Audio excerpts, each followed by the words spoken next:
मक्का के ताकतवर पहलवान ने जब आप सल्लल्लाहु अलैहि वसल्लम को कुश्ती का चैलेंज दिया तो आप सल्लल्लाहु अलैहि वसल्लम ने उसे ऐसा सबक सिखाया जिसने उसके तोते उड़ा दिए। वाकये की शुरुआत कुछ यूं होती है।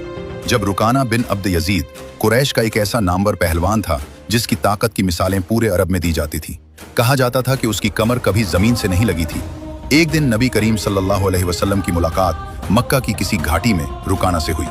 आप सल्लल्लाहु अलैहि वसल्लम ने उसे इस्लाम की दावत दी। रुकाना ने बड़े तकब्बुर से कहा, ए मोहम्मद, अगर मुझे ये मालूम हो जाए कि आप जो कहते हैं वो सच है तो मैं आपकी पैरवी करूंगा, लेकिन पहले आप मुझसे कुश्ती लड़ें। अगर आपने मुझे गिरा दिया तो मैं मान लूंगा। नबी करीम सल्लल्लाहु अलैहि वसल्लम ने उसका चैलेंज कबूल फरमा लिया। जैसे ही मुकाबला शुरू हुआ तो आप सल्लल्लाहु अलैहि वसल्लम ने रुकाना को पकड़कर इतनी सफाई से नीचे गिराया कि वो ढेर हो गया और उसका सारा जोर खत्म हो गया।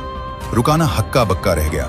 उसने सोचा कि शायद ये इत्तेफाक है। उसने कहा, ए मोहम्मद, एक बार फिर लड़ें। आप सल्लल्लाहु अलैहि वसल्लम ने उसे दूसरी बार शिकस्त दी।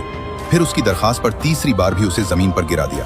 तीसरी बार गिरने के बाद रुकाना का तकब्बुर खाक में मिल चुका था। उसने हैरत से कहा, ए मोहम्मद, खुदा की कसम, ये बड़ी अजीब बात है। आज तक कोई मेरी कमर जमीन से नहीं लगा सका था, लेकिन आपने मुझे लम्हों में ढेर कर दिया।